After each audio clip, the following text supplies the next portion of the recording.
Vocês acham que ia ser Lucas, né? Vocês foram nós. Oh, meu Deus do céu. Deus é bom demais. 1 Samuel, capítulo 1.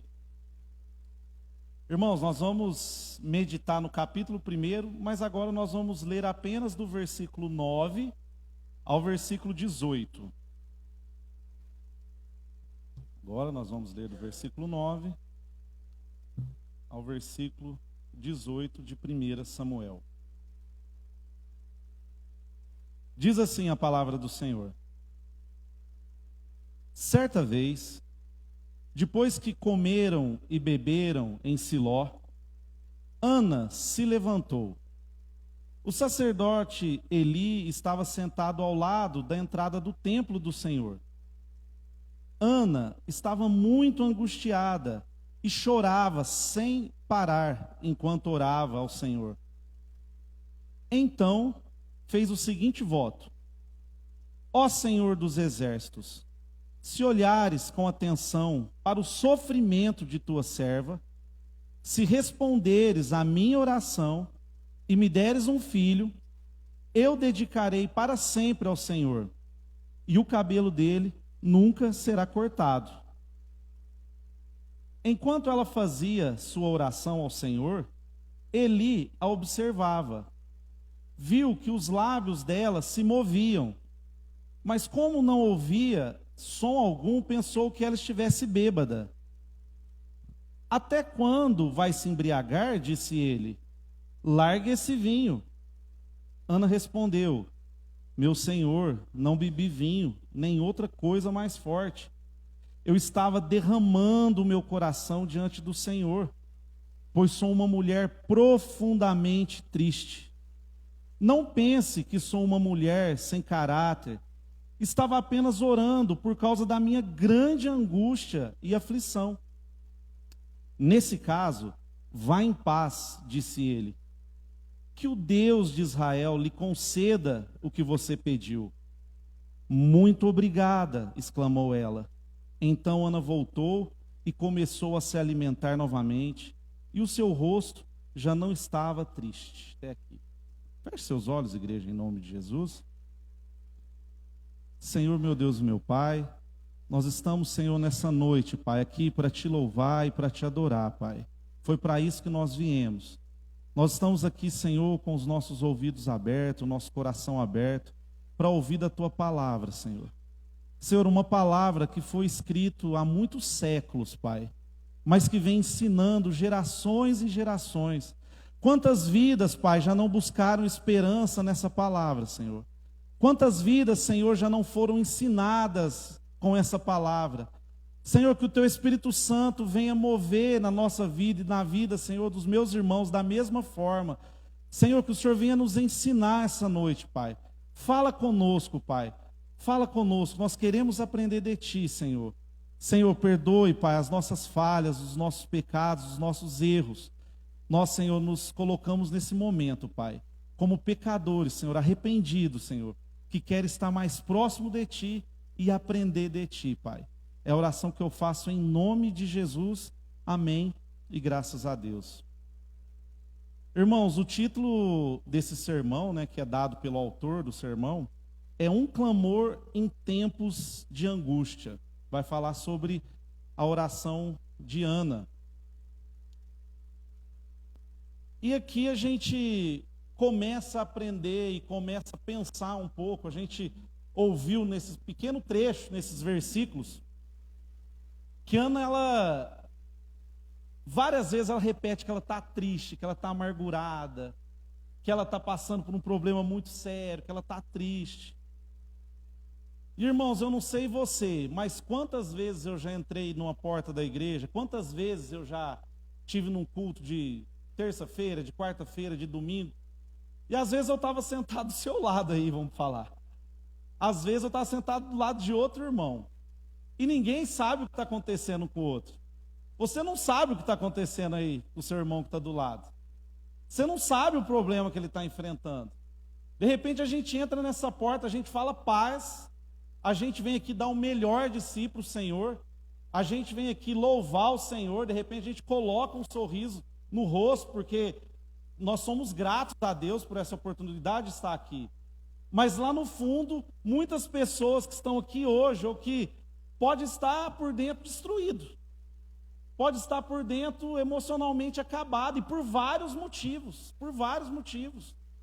Às vezes a gente pensa que as pessoas podem estar acabadas apenas, ou por problemas de saúde, ou por problemas financeiros, irmãos, mas na hora que esses problemas afetam a nossa vida, a gente fica acabado, assim como Ana ficou. Às vezes é saúde, às vezes você pode estar com a vida financeira, que eu não sei o que você está passando, ninguém sabe. Mas às vezes você já está com um problema assim, a ponto de passar a maior vergonha da sua vida. Às vezes você está aqui nessa noite aqui, e o seu relacionamento está por um fio. Às vezes a sua futura esposa, às vezes o seu marido, ou o seu esposo, está longe do Senhor, eu não sei. Então, irmãos, quando a gente chega nessa porta aqui, a gente entra na igreja, a gente está passando por momentos né? Mas às vezes nós estamos passando por momentos bons também. Às vezes a gente entra aqui dando glória ao Senhor, alegre, porque o Senhor nos abençoou de alguma forma, ou estamos passando por momentos bons na nossa vida. E não tem nada de errado nisso, você passar por momentos bons. Mas essa palavra de hoje, eu quero que você guarde no seu coração. Por quê? Um clamor em tempos de angústia. Porque assim como em Provérbios, em Eclesiastes, a vida ela é feita de morros e de vales. Hoje você pode estar feliz, mas essa palavra vai consolar seu coração daqui a pouco. Amém, gente? Se a gente está de pé, a gente tem que cuidar para que não caia. E quando chega esse momento, se a gente não tem a nossa fé, a nossa esperança, assim, enraizada na palavra do Senhor e com uma esperança na palavra do Senhor, é muito difícil de passar por essa etapa. E a postura aqui de Ana, não por ela, viu, irmãos, não porque ela era mais inteligente ou porque ela sabia como lidar com a situação, mas essa postura de Ana aqui, ela vai nos ensinar, de acordo com o que a gente vai estudar hoje, como passar por esses momentos. Como a gente passa por esses momentos? Porque vai ter que passar, vai ter que enfrentar. Você não vai desaparecer e o problema ficar aí. Nós vamos ter que passar por esse problema. E hoje, nessa noite, Deus vai nos orientar, com a graça do Senhor, como passar por esses problemas. Irmãos, dando um contexto para vocês aqui, de 1 Samuel, e você vai entender que você tem um problema micro, que você tem um problema na sua casa, e não adianta eu falar para você e querer não, calma, você está passando esse problema, você está sentindo na pele esse problema. Porém, aos olhos de Deus e aos olhos do Senhor, está acontecendo algo maior, mas que você não está vendo. E você vai ver que muitas vezes o problema que você está passando, e a solução do seu problema, pode afetar ou vai afetar o reino de Deus, se assim você tiver disposto ou disposta. Apenas para a gente ter um contexto aqui de 1 Samuel, o pastor Caio pregou sobre Juízes. Coloca, por favor, para mim, Juízes 21, 25, último versículo, apenas para dar esse contexto aqui. Juízes 21, 25. Naqueles dias Israel não tinha rei, cada um fazia o que parecia certo aos seus próprios olhos. Irmãos, a nação de Israel, no momento que a gente está lendo aqui, nesse momento em que Ana está passando por esse momento particular, então eu quero que você imagine aqui, particularmente ela está passando por esse problema, por essa tristeza. Mas de uma forma macro aqui, Israel está ao léu, no que diz respeito ao sacerdócio, a seguir a Deus.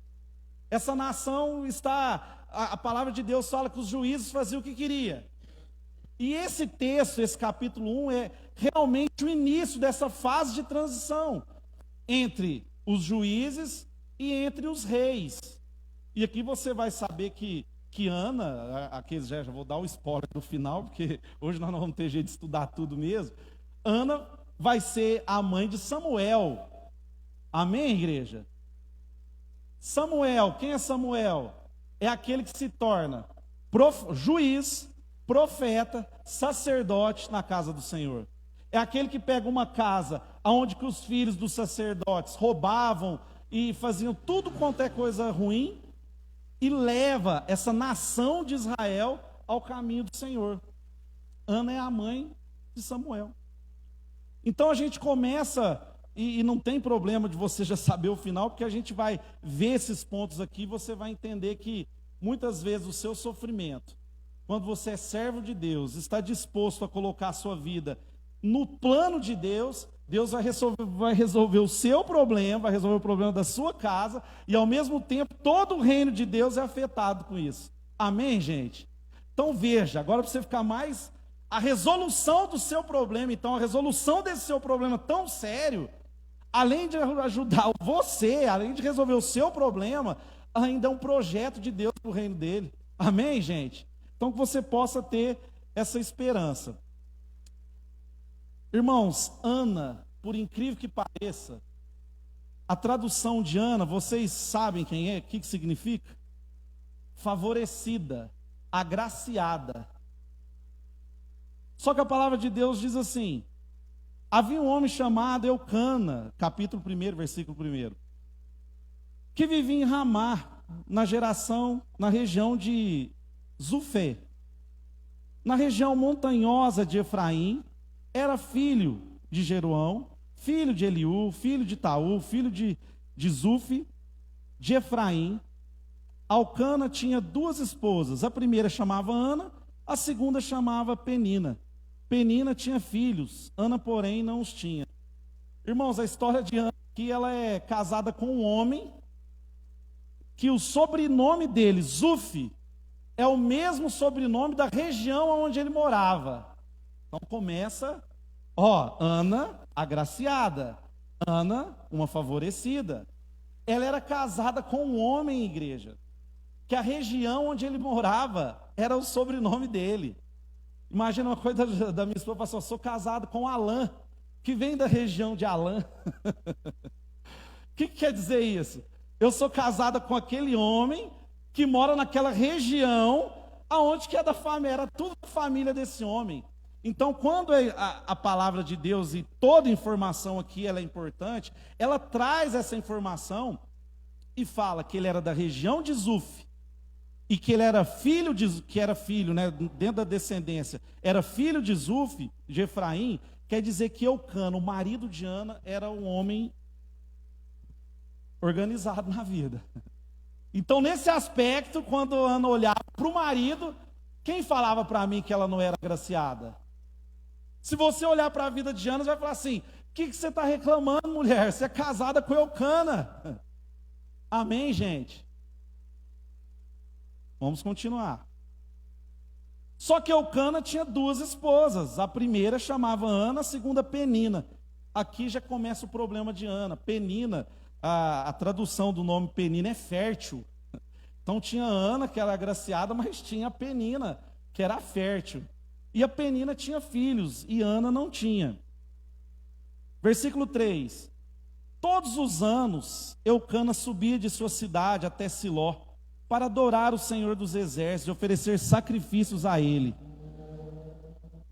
Nesse tempo, os sacerdotes do Senhor eram Ofne e Finéias, os dois filhos de Eli.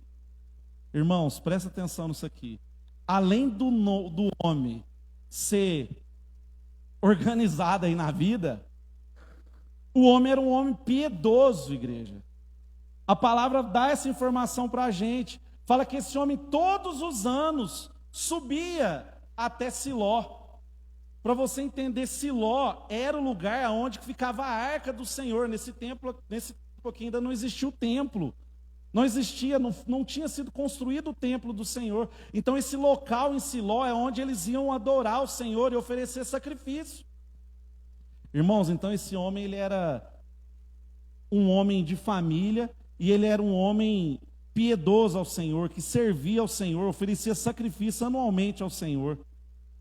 Continua aqui no versículo 4 do capítulo 1. Quando Eucana apresentava seu sacrifício, dava porções de carne à sua esposa Penina, e a cada um dos filhos e filhas dela. A Ana, porém, dava uma porção especial, porque a amava, apesar do Senhor não ter lhe dado os filhos. E aqui já começa um ponto que, se você ler e passar batido, irmãos, a palavra fala que toda vez que ele subia para adorar o Senhor, com as duas mulheres, com a sua família, uma mulher com seus filhos e a outra mulher sem os filhos, ali ele tinha que oferecer sacrifício conforme era a quantidade de pessoas da sua família. Então ele oferecia de acordo com cada filho que tinha com Penina. Mas e com Ana? Como que ele faria para poder fazer esse sacrifício se ela não tinha filhos? Nessa época contava de acordo com os filhos. Aí a palavra de Deus fala que ele dava uma porção especial, porque ele amava. Mas algumas traduções vai falar que era uma porção, além de ser especial, mas era uma porção indefinida. Então, por vários anos ele subia, para aquela uma tinha o tanto certo que tinha que dar de oferta e de sacrifício, mas para Ana não, para Ana era uma porção indefinida, porque não tinha base. Qual que é o valor? Quanto que eu tenho que dar de sacrifício? Era uma porção indefinida. Então isso para ela já trazia um certo tipo de vergonha e de tristeza. E a gente já disse aqui, quando a gente estudou Lucas, que para a mulher naquela época, não é igual hoje, que você pode ter a opção de não ter filhos de repente. Você pode não querer. É normal, é respeitável. Mas na época, quando a pessoa não podia ter filhos, já era colocado em cima das costas dela, se eu posso dizer assim, que ela era alguém desonrada, ou que ela era alguém pecadora. Que Deus não tinha dado o filho para ela, porque ela tinha feito alguma coisa de errado. Você está com um problema na sua vida? O que você fez de errado? Essa é a pergunta que você vai escutar. Você está passando por um problema sério? Qual que é seu pecado? O que você fez? Esse problema está vindo para pagar o quê? O que você fez de tão grave assim que isso está acontecendo com você? É uma pergunta que você vai ouvir. Porém, igreja, não era esse o caso. Porque a palavra do Senhor fala que, no versículo 5, na parte final aqui, diz assim: apesar do Senhor não ter dado filhos. Olha, veja bem, aqui a palavra já tira da mão do marido, já tira da vontade da Ana. Aqui já fala que o Senhor não deu filhos para ela. Amém, gente? O Senhor que estava, você pode dizer assim, mas como, pastor? A palavra, a gente leu que ela estava chorando, que ela estava amargurada, que ela estava passando por problemas, a ponto do profeta achar que ela estava bêbada. Irmãos, o Senhor não deu filhos para Ana. Olha para você ver que, como é uma coisa importante, vai repetir. Quinta-feira a gente disse isso. Quando uma coisa é importante, escrita na palavra, tinha-se o costume de repetir. No versículo 6 diz assim, a gente vai chegar nos pontos aqui. A sua rival, que era a outra mulher, a provocava e zombava dela, porque o Senhor não lhe tinha dado os filhos. Versículo 6 de novo. A sua rival a provocava e zombava dela, porque o Senhor não lhe tinha dado filhos. Igreja, eu e você somos crentes, nós somos cristãos. E você vai passar por um problema muito difícil, as pessoas vão perguntar o que você fez de errado. E quando não perguntar o que você fez de errado, vai vir a pergunta no seu coração e falar: por que eu estou passando por isso? Se eu sou crente, se eu sou do Senhor, por que eu estou passando por isso? Por que o meu casamento está desmanchando, está por um fio? Se não acontecer nada, segunda ou terça-feira, acabou. Por que está acontecendo isso com o meu filho? Por que está acontecendo isso na minha casa? Irmãos, a gente ser crente, a gente ser cristão, um primeiro ponto, a gente ser crente e ser cristão, não vai livrar você dos problemas que a gente passa, das aflições comum da humanidade. Coloca para mim, por favor, Romanos, capítulo 8, versículo 22. A gente vai ler versículo 22 e 23. Pois sabemos que até agora toda a criação geme. Isso é criação de Deus? como em dores de parto. Continua, por favor.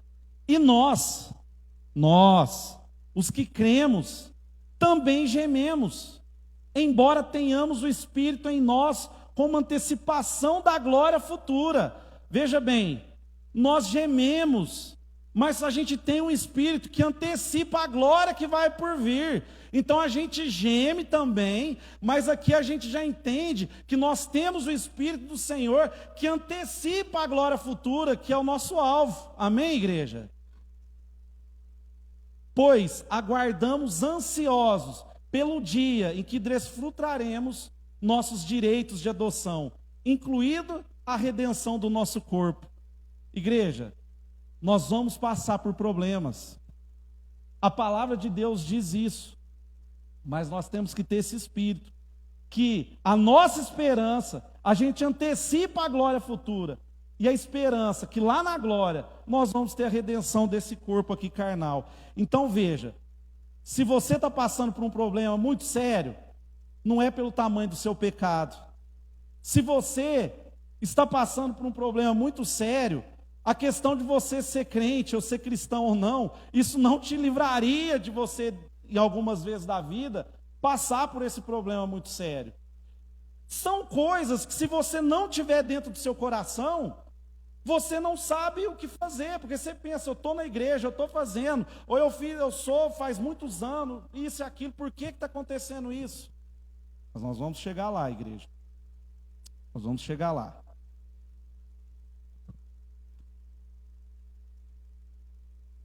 Igreja, quando eu olho para a minha vida, para a sua vida, a gente pode enxergar um tanto de Ana, né?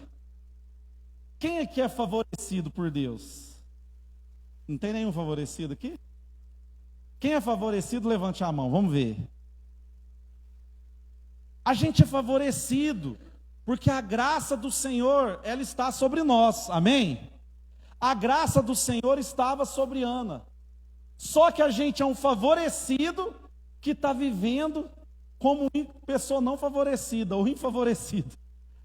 Nós somos favorecidos pela graça de Deus, mas vivemos de forma como se a gente não fosse favorecido.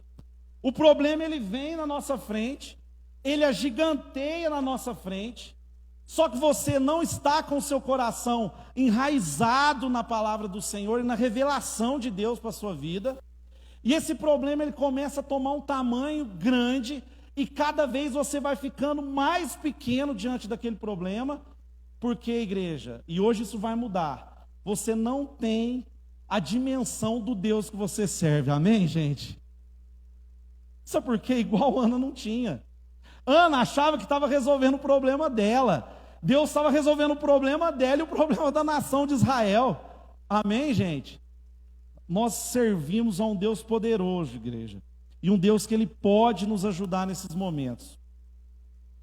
Mas o que mudou a situação de Ana? E aí a gente vai para esse versículo 9. Certa vez, depois de comerem e beberem em Siló, Ana se levantou. Ana se levantou.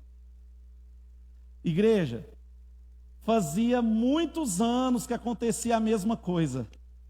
Vamos, Eucana, vamos lá oferecer sacrifício. Vai lá, a mulher pega os filhos dela, ele divide a comida. Ana não tem filho, não sabe que porção que vai receber.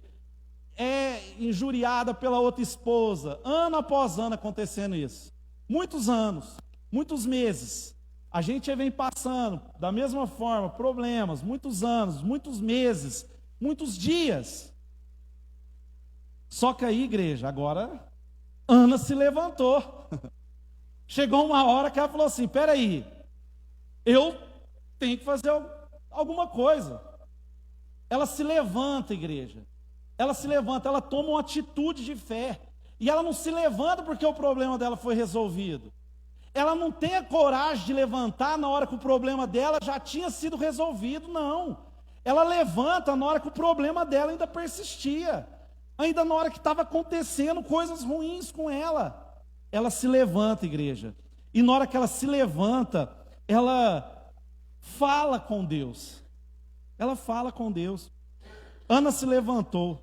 O sacerdote Eli estava sentado ao lado da entrada do templo. Ana estava muito angustiada e chorava sem parar enquanto orava ao Senhor. Igreja, ela viu que tinha que tomar uma decisão.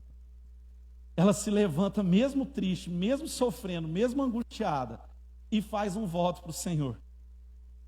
E vai recorrer ao Deus que pode resolver o problema dela. E faz um voto com o Senhor. E promete ao Senhor que se resolvesse esse problema dela, ela ia entregar o fruto dessa resposta, dessa oração ao Senhor, ia consagrar Ele. E adivinha o que aconteceu, igreja? Deus respondeu a oração dela. E ela cumpre, ela entrega Samuel ao Senhor. Mas aqui a gente já aprende aqui a primeira lição. A gente aprende a lição que essa oração de Ana se trata de uma oração amargurada. Igreja,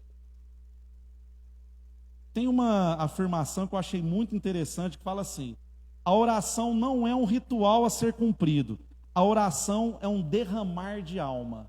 É um derramar de alma. Você vai chegar aos pés do Senhor. Como que Ana orou ao Senhor? A palavra de Deus fala que o profeta olhou e que ela estava mexendo os lábios e que não saía voz. Sabe por quê, igreja? Essa hora desse desespero de Ana, na hora que ela vai recorrer a Deus, ela não está cumprindo um protocolo de oração. Ela está fazendo um derramar de alma. Naquela hora ali não importava quem escutava, onde ela estava. Sabe o que estava acontecendo ali? Ela estava derramando o coração aos pés do Senhor. Ela apenas movia os lábios. Mas ali por dentro, toda aquela angústia estava sendo derramada aos pés do Senhor. Todo aquele problema estava sendo derramado aos pés do Senhor. Ela não estava no horário especial daquilo. Ela estava se derramando aos pés do Senhor. Coloca na tela para mim, Salmo 51, versículo 17. Então a gente aprende como a gente tem que chegar aos pés do Senhor. Ana aqui, ela não manda Deus, ela não fala: Senhor, eu sou filho de um homem piedoso, eu sou mulher de um homem piedoso. Senhor, eu tenho te seguido há muitos anos, eu tenho feito tudo certo, corretamente. E o Senhor não me dá o filho, o Senhor está demorando para me dar esse filho. Eu determino que amanhã o Senhor tem que me dar esse filho. Foi assim que Ana fez, igreja? Ana se derramou. E olha o que fala o salmista Davi: o sacrifício que desejas é um espírito quebrantado. O pastor perguntou o que a gente pode fazer para agradar ao Senhor. É a gente orar e pedir para Deus um espírito quebrantado, igreja, sem altivez, sem orgulho, que consegue chegar aos pés do Senhor, reconhecer Ele como Deus, amém? Reconhecer Ele da forma que Ele é, um coração quebrantado, que sabe que não merece nada, mas que se Deus tiver misericórdia e piedade, e puder olhar para a situação, para mim e para a sua, mais uma vez, apenas mais uma vez, que você vai ficar gratificado e grato por toda a eternidade. Essa foi a postura de Ana nesse momento. Não rejeitarás um coração humilde e arrependido. Igreja, não é eu que estou falando. Você quer uma chave para o sucesso? Você quer uma chave? Eu não vai ter 7 passos de nada. Sabe qual vai ser os passos? Sacrifício que desejas é um espírito quebrantado. Deus não rejeita um coração humilde, igreja. É a palavra de Deus que está dizendo, não sou eu. Deus não rejeita um coração humilde e arrependido. Agora nós chegamos diante do Senhor quebrantado, com um coração humilde ou arrependido, ou a gente chega na presença do Senhor ainda os bons. Essa é a primeira lição, igreja, que a gente aprende. Apesar de ser uma oração amargurada, triste, porque era o que ela estava passando. Igreja, quando você for orar ao Senhor, olha que você não está orando para mim, não. Você não está orando para ninguém, não. Não tem uma música que fala: se for para chorar, eu choro. Se for para... Irmãos, o derramar na presença do Senhor, você derrama. Derrama a sua angústia, sabe? Pô, Ele te conhece, Ele te conhece. Se derrama na presença do Senhor.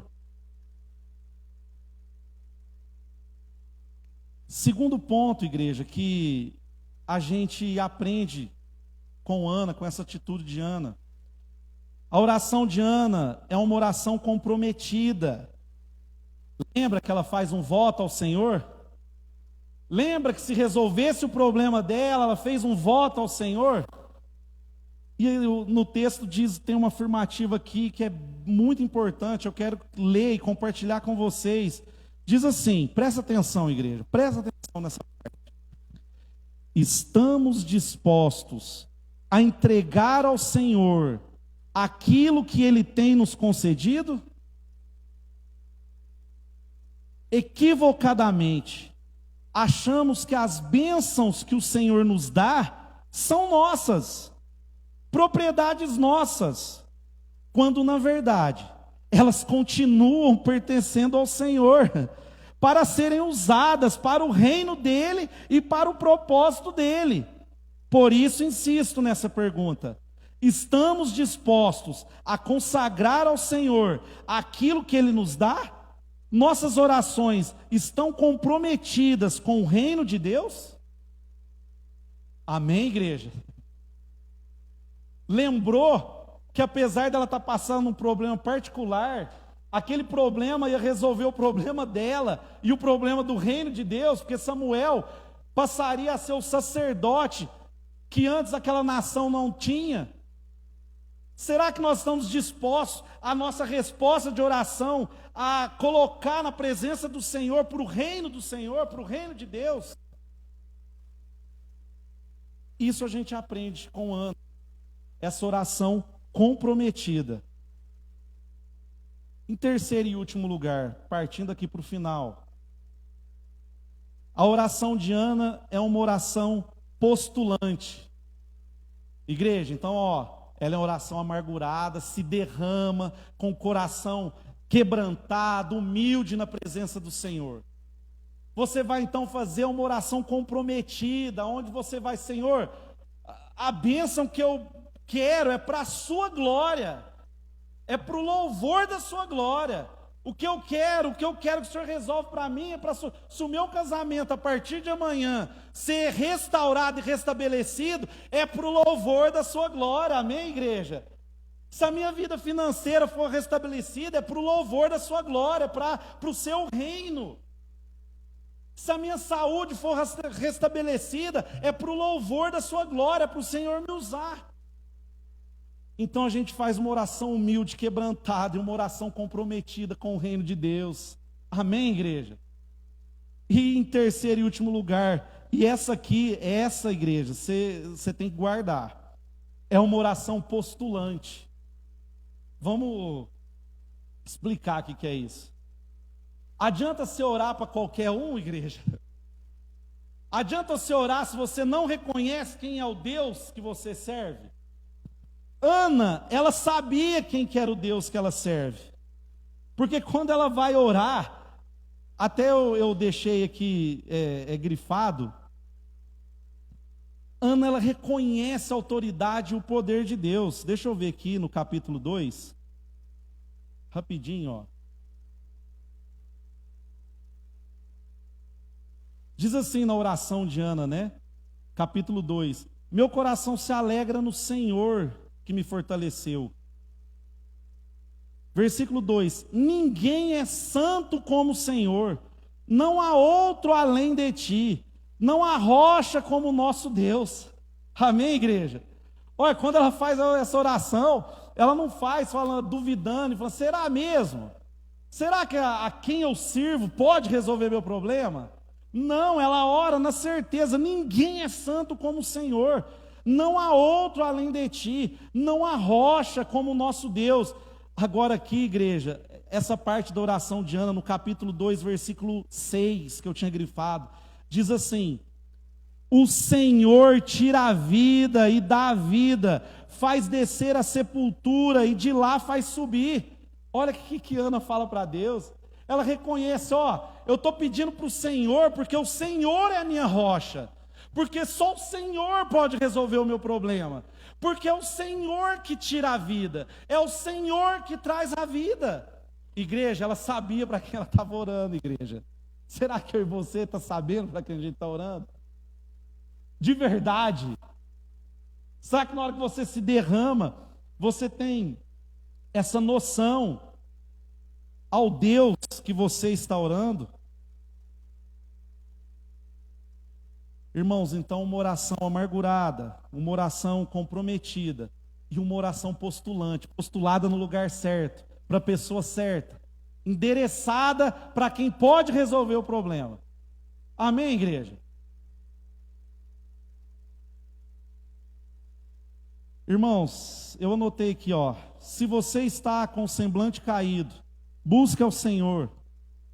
Não sei se Ele vai dar o que você está pedindo, mas uma coisa eu sei: ao sair da presença de Deus, o seu semblante já não será o mesmo, e você terá forças para seguir o seu caminho. Igreja, isso aqui é muito bom, porque no versículo 18, se você olhar na sua Bíblia, vai dizer assim: ela disse para o profeta: muito obrigado, exclamou ela. Então Ana voltou, começou a se alimentar novamente, e seu rosto já não estava triste. Olha, igreja, muitos anos amargurada, com o rosto triste, mas na hora que ela toma essa atitude, segue esse caminho, o problema dela já tinha sido resolvido? Tinha, igreja? Diz assim, não. O problema dela ela já tinha ficado grávida, igreja. Mas note que agora a postura dela já mudou, porque ela foi lá e já descarregou, ela já deixou o problema dela nos pés daquele que pode resolver.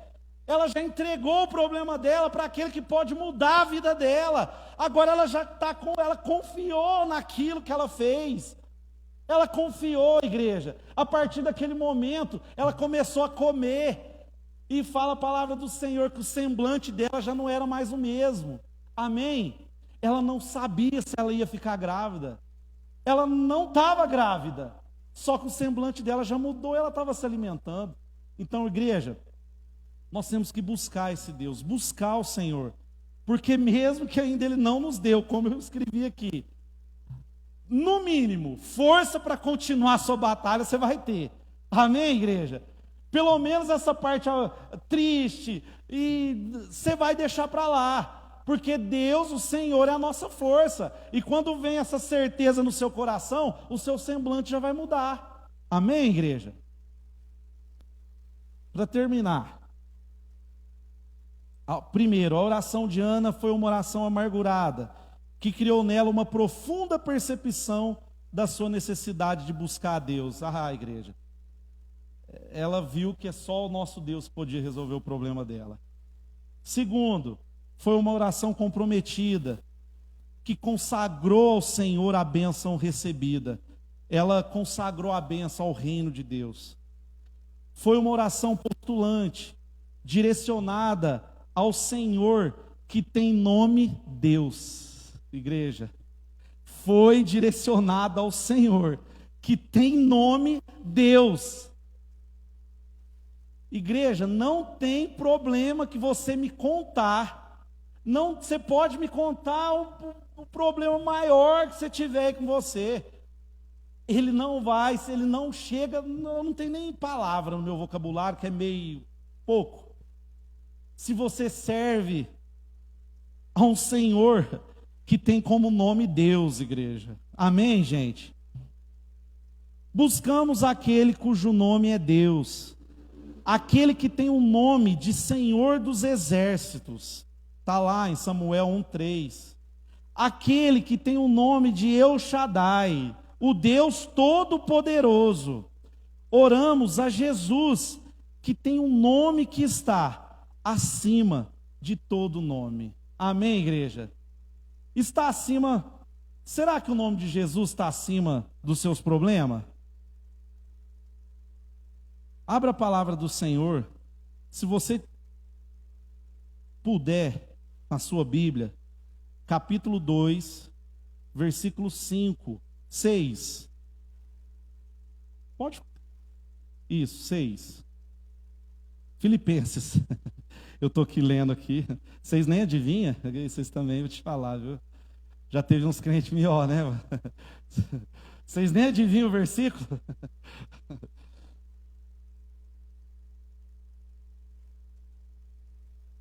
Filipenses capítulo 2, versículo 6. Embora sendo Deus, não considerou ser igual a Deus. De novo, embora sendo Deus, não considerou que ser igual a Deus fosse algo a que devesse se apegar. Em vez disso, esvaziou a si mesmo, assumiu a posição de escravo e nasceu como um ser humano. Quando veio em forma humana, humilhou-se e foi obediente até a morte e morte de cruz. Fica aí, mas só para a gente poder pensar nisso aqui. Igreja, Jesus, sendo Deus, se colocou como escravo e entregou a vida dele para uma morte de cruz, para que eu e você pudesse chegar ao nosso Deus, para o nosso Senhor, que chama Deus, o Senhor dos exércitos, o El Shaddai, o Deus Todo-Poderoso, olhar para ele e dizer assim: Pai. Olha, melhorou, hein? Melhorou, hein? Olha, já estava bom quando você reconhecia ele como Senhor dos exércitos, quando você enxergou nele o poder sobre todo o poder. Só que agora, através de Jesus, que se fez homem, se entregou numa morte de cruz, além de reconhecer tudo isso, igreja, você pode derramar seu problema aos pés de um Senhor que você pode abrir a boca e chamar de Pai. Amém, gente? Agora é assim, ó, Pai. Que Pai, igreja? O Jesus mesmo fala: se vocês que são maus, quando seu filho pede pão, não dá pedra, ainda mais o nosso Pai. Amém, igreja? Ele é nosso Pai. E o nosso Pai, Ele não rejeita um coração quebrantado. Ele não rejeita um espírito humilde. O nosso Pai, igreja, se achega ao Senhor e diga a Ele: Pai. Versículo 9. Por isso, Deus o elevou ao lugar de mais alta honra e lhe deu um nome que está acima de todos os nomes, para que o nome de Jesus, todo joelho se dobre, nos céus e na terra, e debaixo da terra, e toda língua declare que Jesus Cristo é o Senhor. Amém, igreja? Então o Senhor da minha vida, igreja, da sua vida, é o Senhor Jesus, amém? Não é o problema que apresentou perto de você, que está querendo deixar você pequeno e se mostrando grande na sua presença, porque você serve um Deus que tem um nome acima de todo nome. Amém, gente? Jesus Cristo, o Senhor. Coloque essa semente no seu coração, igreja.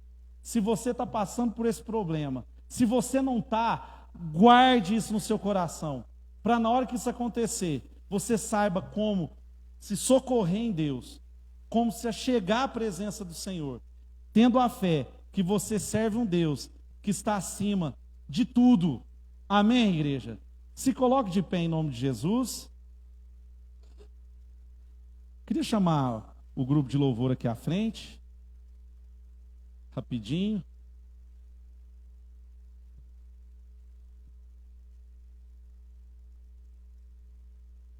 Glória a Deus.